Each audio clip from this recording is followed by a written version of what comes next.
Hello, കുട്ടികൾക്ക് കൊണ്ടുപോകാൻ വേണ്ടിയിട്ട് സ്കൂളിലേക്ക് കൊണ്ടുപോകാൻ വേണ്ടിയിട്ടുള്ള ഉച്ചക്കുള്ള ലഞ്ച് തയ്യാറാക്കാം കേട്ടോ. വളരെ പെട്ടെന്നും വളരെ ടേസ്റ്റുമായിട്ടുള്ള ഒരു കുഞ്ഞു ഫ്രൈഡ് റൈസാണ്, വെജിറ്റബിൾ ഫ്രൈഡ് റൈസാണ്. ആർക്കും പെട്ടെന്ന് ഉണ്ടാക്കാവുന്നതാണ് കേട്ടോ. എങ്ങനെ ഉണ്ടാക്കാൻ നോക്കാം. ആദ്യം നമ്മളൊരു പാൻ വെച്ച് അത് ചൂടായ ശേഷം 2 ടേബിൾ സ്പൂൺ സൺഫ്ലവർ ഓയിൽ ഒഴിച്ച് കൊടുക്കുക. അതിലേക്ക് ക്യാപ്സിക്കം ഉണ്ടെങ്കിൽ ചേർത്ത് കൊടുക്കാവുന്നതാണ്. ഇവിടെ ക്യാപ്സിക്കം എൻ്റെ കയ്യിലില്ലാത്തതുകൊണ്ടാണ്. ക്യാരറ്റും പിന്നെ സവാളയുടെ വളരെ ചെറിയൊരു കഷ്ണം ചെറുതായി അരിഞ്ഞെടുത്തത് മാത്രം ചേർത്ത് കൊടുക്കുക കേട്ടോ. പിന്നെ ഇത് നന്നായി ഒന്ന് വഴറ്റി കൊടുക്കുക. ഇതിൻ്റെ കളറൊന്നും ചേഞ്ച് ആവരുത്. ഒരു 2 മിനിറ്റ് വഴറ്റി കൊടുത്താൽ മതി. പിന്നെ നമ്മളിത് ഉണ്ടാക്കുന്നതിന് മുമ്പ് ആദ്യം 2 സംഭവങ്ങൾ ചെയ്ത് വെക്കണം കേട്ടോ. വീഡിയോ ഫുള്ളായിട്ട് കണ്ടാലേ മനസ്സിലാവുള്ളൂ. അരി ആദ്യം വേവിച്ചെടുക്കണം. അതുപോലെ കടലയും വേവിച്ചെടുക്കണം. കടല കുറച്ച് ഉപ്പും വെള്ളവും മാത്രം ഇട്ട് കുക്കറിൽ വേവിച്ചെടുത്തതാണ്. ഇതിന് പകരം ഗ്രീൻ പീസ് ഇടാം, ഈ കടല ഇടാം, ഏത് കടല വേണമെങ്കിലും ഇട്ട് കൊടുക്കാവുന്നതാണ്. അങ്ങനെ ഇതെല്ലാം നന്നായിട്ട് ഇത് വഴറ്റിയെടുക്കുക. 2-3 മിനിറ്റ് മാത്രം മതി. ഒരുപാട് സമയം ചെയ്യരുത് കേട്ടോ. കളർ ചേഞ്ച് ആവുകയും ചെയ്യരുത്. ഇനി ഇതിലേക്ക് വേണ്ടത് കുരുമുളക് പൊടിയാണ്. നന്നായി പൊടിച്ചെടുത്ത് ഒരു കുരുമുളക് പൊടി 1/2 ടേബിൾ സ്പൂൺ ഇതിലേക്ക് ചേർത്ത് കൊടുക്കാം. ഇത് സ്കിപ്പ് ചെയ്ത്, ഇത് അത്യാവശ്യം വേണ്ട സംഭവമാണ് ഇതിലേക്ക്. പിന്നെ വേണ്ട ഐറ്റം കോളിഫ്ലവറാണ്. കോളിഫ്ലവർ ഇല്ലെങ്കിൽ പകരം സോയാബീൻ ചേർക്കാവുന്നതാണ് കേട്ടോ. സോയാബീനേക്കാൾ കൂടുതൽ ടേസ്റ്റ് കോളിഫ്ലവറാണ്. ഇത് ഞാൻ ഫ്രൈ ചെയ്ത് ആദ്യം വെച്ചതാണ്. കോളിഫ്ലവർ, അരി വേവിച്ചെടുക്കൽ, പിന്നെ അതുപോലെ കടല വേവിച്ചെടുക്കൽ, ഈ 3 ആദ്യം ചെയ്തെടുക്കണം കേട്ടോ. കോളിഫ്ലവർ പൊരിച്ചിട്ടുള്ളത് കുറച്ച് മുളക് പൊടി, മഞ്ഞൾപ്പൊടി, ഉപ്പ്, ഗരം മസാല, കുരുമുളക് പൊടി, മൈദ, കടലമാവ് കൊണ്ട് മിക്സ് ചെയ്തിട്ട് പൊരിച്ചെടുത്താണ് കേട്ടോ. അത് നമ്മൾ വഴറ്റിയിരുന്ന കടല, ക്യാരറ്റ് അതൊക്കെ നമ്മൾ മാറ്റുക. ആ പാനിൽ നിന്ന് മാറ്റണം കേട്ടോ. ഇനി പാനിലേക്ക് കുറച്ച് ഓയിൽ ഒഴിച്ച് കൊടുക്കുക. അത് നമുക്ക് കോഴിമുട്ട വഴറ്റിയെടുക്കാൻ വേണ്ടിയിട്ടാണ്. നമ്മൾ കോളിഫ്ലവർ ഇട്ട പ്ലേറ്റിലേക്ക് തന്നെ ഇട്ടത് വെച്ചിട്ടുള്ളത്. കാരണം എല്ലാം കൂടി ഒന്നിച്ചാണ് നമ്മൾ പിന്നെ മിക്സ് ചെയ്യുന്നത്. 2 കോഴിമുട്ട എടുത്തിട്ടുണ്ട്. ഇതിലേക്ക് കുറച്ച് കുരുമുളക് പൊടിയും അതുപോലെ കുറച്ച് ഉപ്പ് ഇട്ട് നന്നായിട്ട് മിക്സ് ചെയ്യാം. നമ്മൾ ആദ്യം കുറച്ച് എണ്ണ ഒഴിച്ചിട്ടുണ്ട് കേട്ടോ പാനിൽ. കടലയും അതൊക്കെ മാറ്റിയ ശേഷം കുറച്ച് എണ്ണ ഒഴിച്ചിട്ടുണ്ട്. അതിലേക്ക് ഈ കോഴിമുട്ട പൊട്ടിച്ചത് അതിലേക്ക് ഒഴിച്ച് കൊടുക്കുക. എന്നിട്ട് നന്നായിട്ടൊന്ന് മിക്സ് ചെയ്യുക. നമ്മൾ ജസ്റ്റ് ഇതുപോലെ ചിക്ക് ചെയ്ത് കൊടുക്കില്ല, ഇങ്ങനെ അതുപോലെ ഒന്ന് ചെയ്ത് കൊടുക്കാം. പിന്നെ അതുപോലെ സ്കൂളിലേക്ക് ചിക്കൻ കൊണ്ടുപോകാൻ പറ്റുന്ന കുട്ടികളാണെങ്കിൽ ഇവർക്ക് ചിക്കൻ പറ്റില്ല, ഓൺലി വെജിറ്റബിൾ. പിന്നെ കോഴിമുട്ട ആണെങ്കിൽ വലിയ പ്രശ്നമില്ല മാത്രമേ ഉള്ളൂ കേട്ടോ.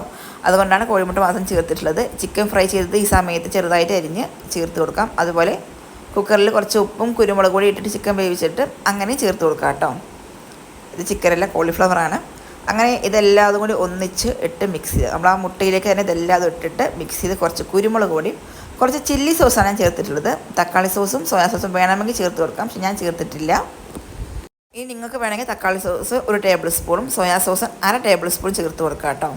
ഞാൻ ചേർത്തിട്ടില്ല എന്നേ ഉള്ളൂ. അങ്ങനെ നമ്മൾ അരി വേവിച്ചെടുത്താണ്. ഉപ്പും പട്ടയും മാത്രം ഇട്ടിട്ട് അരി വേവിച്ച് നമ്മൾ ആദ്യം വെച്ചാണ്. ബസുമതി റൈസാണിത്. ഇത് നമുക്ക് ഇതിലേക്ക് ഇട്ട് കൊടുക്കാം. നമ്മൾ അരി ഇടുന്ന സമയത്ത് മുഴുവനായിട്ട് ഇട്ട് കൊടുക്കരുത്. ഏകദേശം പകുതി ഇട്ടിട്ട് നന്നായിട്ട് മിക്സ് ചെയ്യാം. കാരണം ഒരുപാട് അരി ആയി കഴിഞ്ഞാൽ നമ്മൾ ഫ്രൈഡ് റൈസിന് ടേസ്റ്റ് ഉണ്ടാവില്ല. കാരണം കുറച്ച് മസാലയും ഒരുപാട് ചോറും ആവുമ്പോൾ അത് ടേസ്റ്റ് ഉണ്ടാവില്ല. ഏകദേശം ഒരു മസാലയും ചോറൊക്കെ ഒരേ സൈസ് വരണം, ഒരേപോലെ വരണം, എങ്കിലേ ഉള്ളൂ അത് അതിൻ്റെ ഒരു ഫ്ലേവറും ടേസ്റ്റൊക്കെ ഉണ്ടാവുള്ളൂ കേട്ടോ. പിന്നെ ഇതെല്ലാം കൂടി നന്നായിട്ട് മിക്സ് ചെയ്യുക. പിന്നെ കുറച്ച് കളറിനും കുറച്ച് ഇത് വേണ്ടിയിട്ട് മല്ലിച്ചപ്പ് കുറച്ച് ഇട്ടിട്ടുണ്ട്. പിന്നെ വീണ്ടും ഞാൻ കുറച്ച് കുരുമുളക് പൊടി ഇട്ടിട്ടുണ്ട് കേട്ടോ. ഇനി വേണമെങ്കിൽ ഈ സമയത്ത് കുറച്ച് ചില്ലി സോസോ തക്കാളി സോസോ ചേർത്ത് കൊടുക്കും. ആകെ ഒരു കുറച്ചെല്ലാം ഉണ്ടാക്കുന്നുള്ളൂ. അതുകൊണ്ട് 1 ടേബിൾ സ്പൂൺ തക്കാളി സോസും 1/2 ടേബിൾ സ്പൂൺ സോയാ സോസും മാത്രം മതി ഇതിലേക്ക്. അങ്ങനെ അടച്ച് വെച്ച് ഒരു 5 മിനിറ്റ് എന്തായാലും അടച്ച് വെക്കണം. അതൊക്കെ ഒന്ന് മിക്സ് ചെയ്ത് അതിൻ്റെ ഒരു ഫ്ലേവർ കിട്ടാൻ വേണ്ടിയിട്ട്. അങ്ങനെ നമ്മൾ ലഞ്ച് ബോക്സ് ഇവിടെ റെഡി ആയിട്ടുണ്ട്. അങ്ങനെ നമ്മളിതെടുത്ത് 5 മിനിറ്റിന് ശേഷം എടുത്തു. എല്ലാതും കൂടി ഒന്ന് മിക്സ് ചെയ്യണം കേട്ടോ. മിക്സിങ് ആണ് ഈസ് വെരി ഇമ്പോർട്ടൻറ്റ്. പിന്നെ അത് മിക്സ് ചെയ്യുമ്പോൾ പട്ട കഴിച്ചിട്ടുണ്ട്. നമ്മളെ വെള്ളത്തിലിട്ട് വേവിച്ചെടുത്താണ്. അപ്പോൾ അരി വേവിക്കുന്ന സമയത്ത് നമ്മൾ ഇട്ടതായിരുന്നു. അതെടുത്ത് മാറ്റിയിട്ടുണ്ട്. ഇനി നമ്മൾ ലഞ്ച് ബോക്സ് ഫില്ല് ചെയ്യാം. പിന്നെ ഇത്രയേ ഉള്ളൂ ഇന്നത്തെ വീഡിയോ ഇഷ്ടമായെങ്കിൽ സബ്സ്ക്രൈബ് ചെയ്യാനും ഷെയർ ചെയ്യാനും ലൈക്ക് ചെയ്യാനും കമൻറ്റ് ചെയ്യാനും മറക്കരുത്. അതുപോലെ നിങ്ങൾക്ക് ഈ വീഡിയോ ഇഷ്ടമായെങ്കിൽ ഒരു പ്രാവശ്യമെങ്കിലും കുട്ടികൾക്കോ അല്ലെങ്കിൽ നിങ്ങൾക്കോ കഴിക്കാൻ വേണ്ടി ഇതൊന്ന് ഉണ്ടാക്കി നോക്കുകൊണ്ടു. Okay, thank you. പിന്നെ അതുപോലെ ഒരുപാട് വീഡിയോസ് എൻ്റെ ചാനലിലുണ്ട്, നിങ്ങൾക്കതൊന്ന് പോയി കാണണം കേട്ടോ. കുക്കിംഗ് വീഡിയോ മാത്രമല്ല, ഒരുപാട് വീഡിയോസ് ഉണ്ട്.